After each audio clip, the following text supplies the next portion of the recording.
canal Futebolaço, eu sou o Dieguinho. Bom, galera, tá entrando no ar aí o nosso terceiro girão de notícias.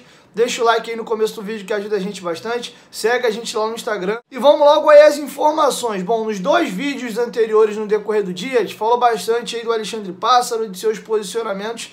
E acabou que a gente não ouviu o nosso treinador. Chegou aí com o bonde andando. Num primeiro momento aí deu bastante esperança para o torcedor do Vasco, assim como o Nenê. O time começou a jogar bem, inclusive. Tropeçou nos dois primeiros jogos. Entregou 4 pontos ganho de bandeja ali para o CRB e para o Cruzeiro. E depois aí já no terceiro jogo o Vasco venceu e começou ali uma arrancada. Um jogo até com contornos dramáticos, expulsão injusta ainda no primeiro tempo. O time adversário teve 2 gols anulados e o Vasco numa espetada ali num belo gol do Nenê acabou vencendo aquele jogo. Fez a torcida acreditar novamente que o Vasco poderia conseguir um acesso para a Série A. O Vasco começou a fazer uma campanha do Fernando Diniz melhor que inclusive o líder Curitiba, e aí muita gente começou a acreditar. O rombo era muito grande, eram 10 pontos para o G4, o Vasco tinha que tirar. E até o jogo do Curitiba, tava todo mundo acreditando muito. E aí do jogo do Náutico para frente, a coisa degringolou. Foram 4 jogos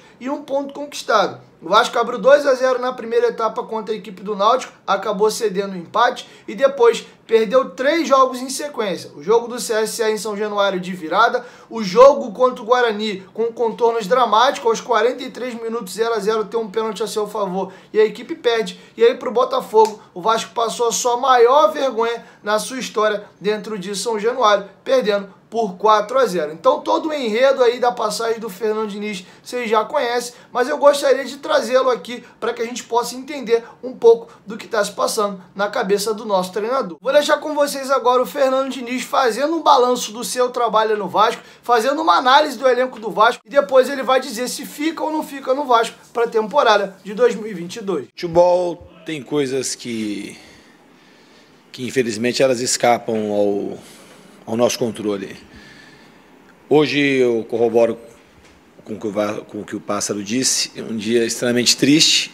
Eu vim para cá com um desejo muito grande de vir. Não vim para a Série B, eu vim para o Vasco, sabe? Um clube gigante. E desde que eu cheguei aqui eu fui muito bem acolhido. As pessoas trabalharam muito para tentar o acesso. Não faltou vontade, não faltou interesse, pode ter faltado outras coisas. Todos erramos. Eu também errei. E há 3 semanas atrás a gente estava aqui ganhando do Curitiba, a gente teve a chance lá contra o Náutico de ganhar, depois a gente teve aqui o CSA, a gente teve o Guarani e agora teve o Botafogo aqui, então culminou com esse dia de hoje. Então a gente, até o dia de hoje, a gente sempre teve a chance muito acesa de poder trazer o Vasco para a Série A de novo. Infelizmente a gente não conseguiu. Mas o Vasco ele vai voltar para a Série A. É um time que merece. A torcida está extremamente irritada, infeliz, triste e com todo o direito. A gente tem que saber absorver tudo aquilo que vem de fora e o Vasco e o torcedor vascaíno merece dias melhores e o lugar do Vasco é na Série A, não é na Série B. Depois que as coisas acontecem, a gente fica conjecturando. Eu falei desde o início, quando eu cheguei aqui, que o elenco do Vasco ele foi muito bem montado. A gente tem que fazer a análise, quem está fazendo a crítica agora, quando foi montado lá atrás, no começo. E para o mundo do futebol, eu não estava aqui, o elenco do Vasco era um elenco que foi montado e a perspectiva de todo mundo que estava no meio do futebol é que o Vasco ia subir com o elenco que montou, era o principal favorito. Então isso sugere que o elenco foi bem montado, que o trabalho foi bem feito.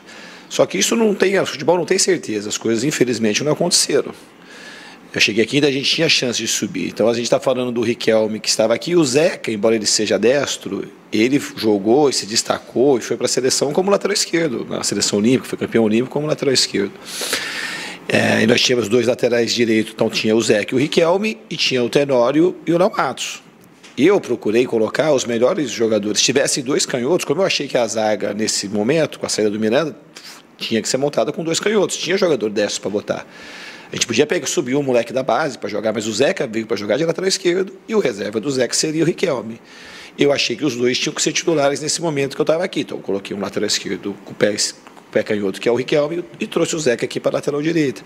Então não foi. O natural, talvez, fossem os outros treinadores que passaram aqui, era manter o Zeca na lateral esquerda e talvez manter o Léo Matos como titular. Então eu fiz essa mudança. Mas não é porque o elenco foi mal montado.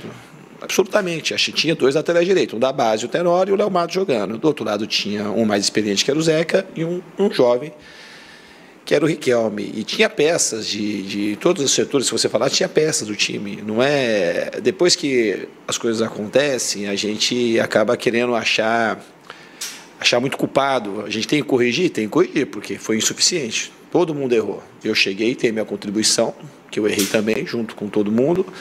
E para frente é procurar ver aquilo que teve de acerto e corrigir aquilo que deu errado. Não teve nenhuma conversa nesse sentido. Eu estava totalmente focado. Agora, as chances matemáticas elas não existem. Então é um outro cenário, mas eu não conversei com ninguém ainda.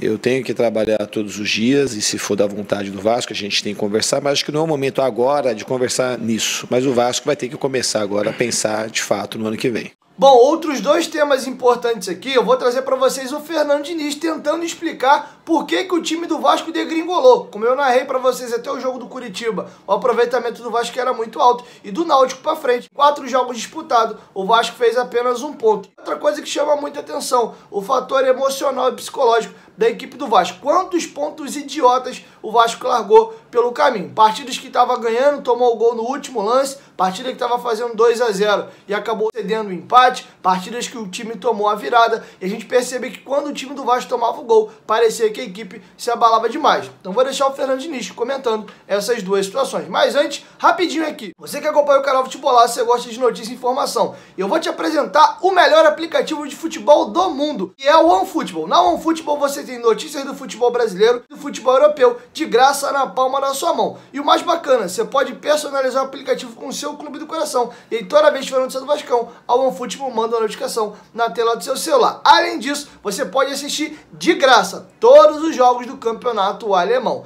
Baixe o OneFootball. O OneFootball é parceiro do canal Futebolaço. O link tá aqui na descrição do vídeo e no primeiro comentário fixado. O aplicativo é de graça e quem baixa o OneFootball não consegue mais viver sem. Fiquem agora com o Fernando Diniz. É muito difícil explicar o que aconteceu a partir do jogo do Náutico. No jogo do Náutico em si, embora a gente tenha aberto 2-0, a gente já não estava fazendo uma boa partida. A gente tinha, o que tinha que ter feito? A gente tinha que ter aproveitado muito melhor aquele momento. Já que começou até antes, lá o jogo do Sampaio Corrêa já era um jogo que não era para a gente se dar o luxo de perder aquela partida. E o jogo do Náutico, a gente com o placar de 2-0, a gente tinha que ter segurado. Independente se estivesse jogando bem ou mal, aquele placar a gente tinha que ter segurado uma vitória. Então foram acumulando algumas coisas, o Nenê foi suspenso no jogo seguinte, aqui a gente estava jogando contra o CSA, uma partida que a gente não foi bem, mas também o CSA estava fazendo cera para o jogo terminar 1-1, a gente estava muito mais perto de fazer o gol do que de tomar.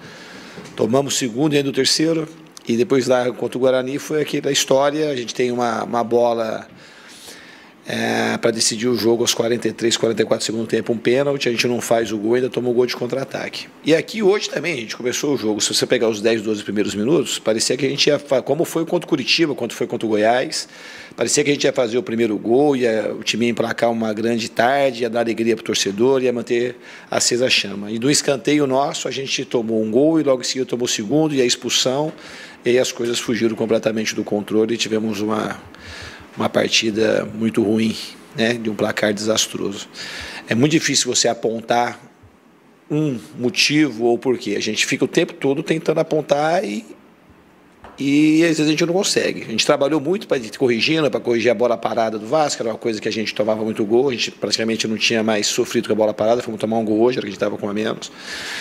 E a gente trabalhou incessantemente para corrigir aqueles defeitos que a gente foi identificando, mas assim, ainda assim foi insuficiente para a gente poder subir o time. O emocional do Vasco, no começo da competição, não estava aqui.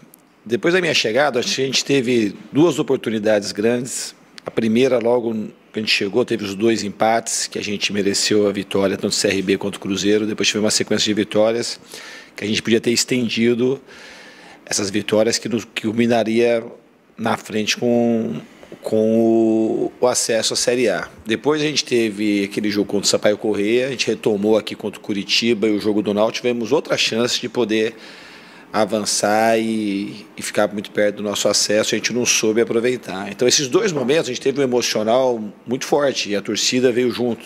Infelizmente a gente não soube aproveitar esses 2 momentos que a gente teve muito favorável para levar o Vasco à Série A. Bom, galera, e para finalizar, o Fernando Diniz foi perguntado por que clubes grandes como o Vasco tem caído tanto para a segunda divisão? E dentro dessa resposta, ele deixou aí um pronunciamento forte, coisa que ele nem foi perguntado. Na visão do Fernando Diniz, ele acredita que na mão do Jorge Salgado, o Vasco vai ressurgir e voltar a ser uma grande potência no futebol brasileiro. Elogiou muito o presidente do Vasco. Eu vou deixar com vocês o Fernando Diniz comentando essas duas situações. Os fatores dos clubes grandes terem tido com uma certa frequência visitado a Série B, eu acho que são inúmeros, mas o que eu acho que eu vejo no Vasco com o presidente Jorge Salgado é uma chama muito viva de esperança de fazer bem ao Vasco. Já falei isso na minha outra coletiva.